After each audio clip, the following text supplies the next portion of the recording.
ओम शांति 7/11/2021। आज की मुरली से मनन चिंतन। रिवाइज्ड मुरली 19/11/8/9। तन मन धन और जन का भाग्य। आज सच्चे साहिब अपने साहिबजादे और साहिबजादियों को देख रहे थे। बाप सत्य है, इसलिए बाप द्वारा स्थापन किए हुए युग का नाम भी सतयुग है। बाप की महिमा में भी सत बाप, सत शिक्षक, सत गुरु कहते हैं और अभी हम सत बाप द्वारा सत्यनारायण बनने की कथा सुन रहे हैं। सच्चे साहिब की सबसे बड़ी विशेषता है वह दाता है अर्थात देने वाला है। विदाता है अर्थात विकारों से छुटाने की विधि बताने वाला है। वरदाता है अर्थात सबका कल्याण सोचने वाला, सबको वरदान देने वाला है। राजी रहने वाले दाता बच्चों की निशानी। सदा दाता राजी है, इसलिए ऐसी आत्माएं सदा अपने को ज्ञान के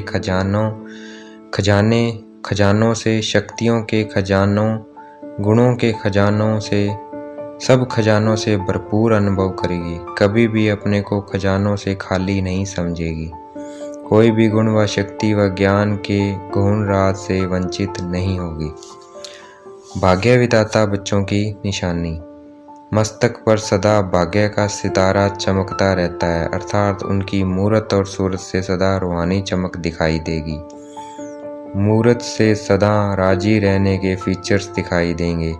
सूरत से सदा रूहानी सीरत अनुभव होगी। हर बात में तन मन धन जन चारों रूप से अपना भाग्य अनुभव करेंगे। तन का भाग्य। तन का हिसाब किताब कभी प्राप्ति व पुरुषार्थ के मार्ग में विघन अनुभव नहीं होगा। तन का हिसाब किताब कभी प्राप्ति व पुरुषार्थ के मार्ग में विघन नहीं अनुभव होगा। तन कभी भी सेवा से वंचित होने नहीं देगा। कर्म भोग के समय भी किसी न किसी प्रकार से सेवा के निमित्त बनेंगे। कर्म भोग को चलाएगा, लेकिन कर्म भोग के वश चिल्लाएगा नहीं। कर्म भोग को चलाएगा। चिल्लाना अर्थात कर्म भोग का बार बार वर्णन करना व बार बार कर्म भोग की तरफ बुद्धि और समय लगाते रहना। छोटी सी बात को बड़ा विस्तार करना, इसको कहते हैं चिल्लाना। और बड़ी बात को ज्ञान के सार से समाप्त करना, इसको कहते हैं चलाना। मन का भाग्य। मन सदा हर्षित रहेगा, क्योंकि प्राप्ति की निशानी है। इच्छा मात्रम अविद्या की स्थिति होगी। सर्व प्राप्ति संपन्न अनुभव करने के कारण मन का लगाव व झुकाव व्यक्ति व वस्तु की तरफ नहीं होगा। इसको सार रूप में मनमना भाव कहते हैं। धन का भाग्य। ज्ञान धन के साथ स्थूल धन जितना हम ब्राह्मण आत्माओं को खाने पीने और आराम से रहने के लिए आवश्यकता है, उतना आराम से मिलेगा और सेवा के लिए भी धन समय पर मिलता रहेगा। धन के भाग्यवान नाम शान के कारण सेवा नहीं करेंगे। भंडारी भरपूर रहेंगे। चौथी बात, जन का भाग्य।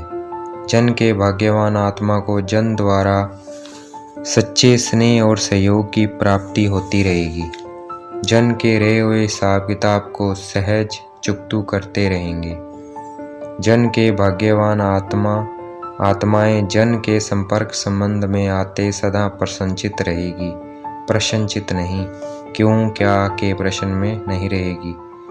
5% रहे हुए हिसाब भी शुभ भावना शुभ कामना द्वारा हिसाब को चुकतू करते रहेंगे। प्रश्नों के क्यों की रचना नहीं करनी। अगर रचना करी तो उनकी पालना भी करनी पड़ेगी। आज की मुरली का वरदान। समाने की शक्ति द्वारा एक मत का वातावरण बनाने वाले दृष्टांत रूप भव। समाने की शक्ति द्वारा एक मत का वातावरण बनाने वाले दृष्टांत रूप भव। आज की मुरली का स्लोगन। हर संकल्प वाणी और कर्म में रूहानियत धारण करो, तब सर्विस में रौनक आएगी। अच्छा, ओम शांति। शुक्रिया मीठे बाबा, शुक्रिया।